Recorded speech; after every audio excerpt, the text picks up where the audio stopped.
Hi everyone. Let's go ahead and take a look at our section 3 here of chapter 22. And we're going to focus specifically on the innate immunity here. This section will be broken up into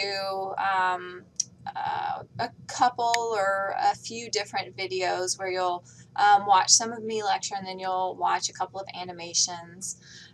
So in this one, what we're going to be specifically taking a look at is that first line of defense. But we are going to be taking a look at everything in this section. This is going to cover all of the innate immunity. So it's going to be covering the skin, the mucous membranes, which is going to be our first line of defense. And then in the other videos, you're going to be taking a look at the second line of defense, which is going to be all of the internal processes. So we're going to be taking a look at the cells that are going to be involved in the innate immunity. We're going to be taking a look at the different chemical modulators that are going to be involved as well. So these non-specific internal defenses.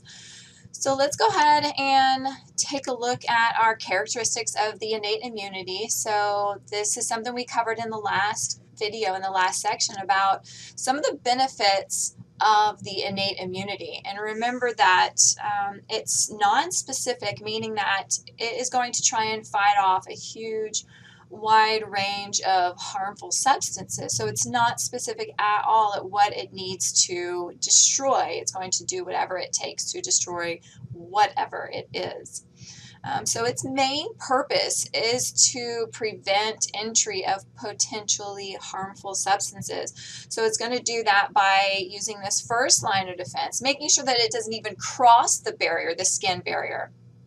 And if it does, then it's going to bring in the second line of defense, which is going to be internal defenses, like I said, like your cells and these different chemicals that we are going to be taking a look at. So either it doesn't spread or it goes in and slows the growth of the pathogen, while the adaptive immune response is trying to kind of wake up and do its job. And that's what we'll take a look at whenever we get to the adaptive immunity. So remember, some of the drawbacks here of the innate immunity is the fact that it doesn't have memory. So that's a drawback. But we'll talk about how it's really good that it's non-specific. So let's look at that first line of defense. Our first line of defense here is going to be, again, skin and mucous membranes. Skin is going to mainly be responsible for preventing entry at the body surface if the skin is intact. The mucous membrane's main function is to prevent entry at body openings. So those are going to be a couple of different, but they're still the same purpose, right? Just to make sure that any kind of pathogen, any kind of harmful substance doesn't enter the body. So they are going to do this through physical, chemical, and biological barriers. So first, well, let's take a look at a few of these. First, one of the biggest physical barriers that we are going to have is take a look at what it's made of. If you guys remember this from 2401, remember the skin is the epidermis and the dermis. The epidermis is going to be that nice stratified squamous keratinized epithelium, and then underneath it is that dense irregular connective tissue and areolar connective tissue of the dermis. So that makes a really nice barrier that's going to where very few microbes are able to penetrate. And really, as far as chemical, we're going to talk about how anything that's going to be embedded, or anything that comes out of the skin, I guess I should say, is also going to be a barrier. So that's anything secreted from the skin, like the sweat, sebum, anything like that. But also, like hair is going to be another one of these nice barriers that are going to help prevent them from pathogens from even entering in. So let's take a look at a few of these here.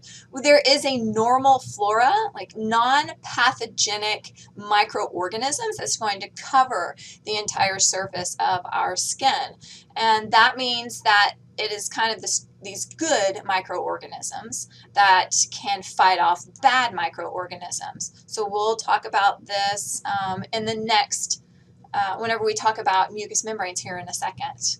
But what they do, there's your function there. They're fighting off bad microorganisms, bad microbes. Remember that our skin, the epidermis, sheds quite often, and that's another great mechanism to help get rid of any kind of pathogens that might be already adhered to the epidermis. Here's a nice chemical barrier, hyaluronic acid. So what this does, it acts kind of like sticky fly paper. So if any microbe is able to penetrate the epidermis, it is going to it's going to make it very hard for that microbe to move through the dermis after that, or even get through the rest of the epidermis into the dermis. So there it is, slows migration of microbes. Here are some secretions. We talked about sebum already. I mentioned sebum and sweat. So they are going to do a couple of things. They make the pH very low, which microbes typically do not like low pH. It is going to kill off microbes. So that's one thing that sebum is going to do, is create this low and acidic environment, low pH / acidic environment for microbes. But sweat is really good because it acts kind of like a washing away. It helps kind of flush away any kind of microbes. Let's take a look at how these secretions, there's a lot of different secretions that are going to have these antimicrobial substances. So you have lysozyme, which is an enzyme, defensins, which are proteins. Here's some more proteins, dermacidin. You also have an antibody, immunoglobulin A, that is going to also be found in different secretions as well. That's going to help make sure that pathogens do not enter in. So we'll be looking more at IgA whenever we actually go through the different immunoglobulins later on. But all of these, as you can see, are either some type of antibacterial agent. They're doing something to help prevent or kill off, I guess I should say kill microbes that are going to be on the skin. So these can be found in any secretion produced by the skin or mucous membrane. So they can be found in mucus, they can be found in sweat. We are also going to be taking a look at them later on, or I guess from 2401 you might remember some found in tears. They're found in saliva. So there's several secretions that they're going to be found in. So that is going to be your that's your skin right there. Again, we already talked about the non-pathogenic flora that's going to be found there. Let's move on to our mucous membrane. Our mucous membrane, remember, one of the main things is that it's going to protect any kind of body opening. But we're also going to be taking a look at how, of course, we have mucous membranes in the respiratory tract. We have them all throughout. We're going to have it in the GI tract, urinary tract. All of that is going to be lined with a nice mucous membrane. But there's going to be some extra protective mechanisms that we're going to have specifically at body opening. So oral cavity, nasal cavity, vaginal opening, in the anus, anything like that. There is going to be stratified squamous epithelium. That's what I was trying to look for. Specifically in those body openings. Now, when you get inside, once you get to the respiratory tract, parts of the respiratory tract, GI tract, urinary tract, it's going to be a different epithelium. But for the most part, with the body opening specifically, you're going to have that nice stratified squamous epithelium. And what you also have is this non-pathogenic flora as well, non-pathogenic bacteria. That's going to be found in these openings. Again, it's a way to fight bad bacteria, bad microbes. So you have good fighting the bad. So that's kind of interesting. Look, there's mucus again, and look what it has. More lysozyme, more defenses, more IgA. So those are going to be those antimicrobial substances that are going to help fight off any microbes. Let's take a look at some other things here. Respiratory tract, GI tract. urogenital tract. I'm not sure why. Yeah, urogenital. There it is.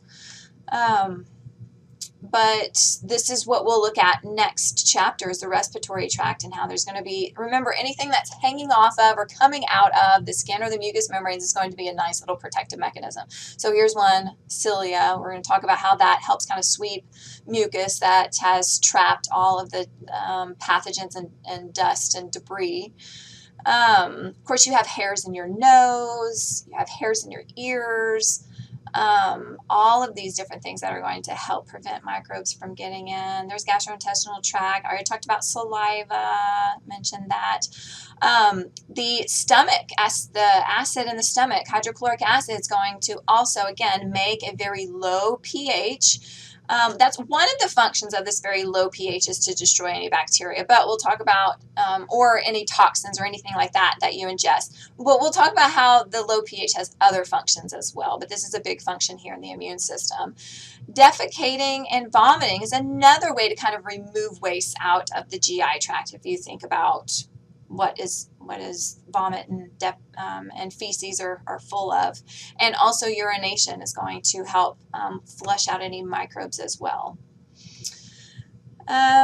So here's a nice little summary of what the first line of defense is going to cover. So what we're going to be taking a look at next is what happens if the microbe is actually able to penetrate through this first line of defense. These are actually really successful defense mechanisms that we have, but if a microbe does penetrate through this barrier, then we're going to take a look at how we're going to have these internal defenses that of the innate immune response that's going to be activated. But also at the same time, the adaptive immune response is going to be activated as well. And we'll talk about how all of these are going to be really good at kind of going in and either prevent the spreading of the microbes, or they're going to be really good at slowing the reproduction of the microbes so the adaptive immune response can come in later to actually fight it off and kill it off. So what the next section is going to be is talking about these internal processes that we're going to go through. So we'll go through the different cells and we'll go through the different chemical modulators and things like that. So until next time.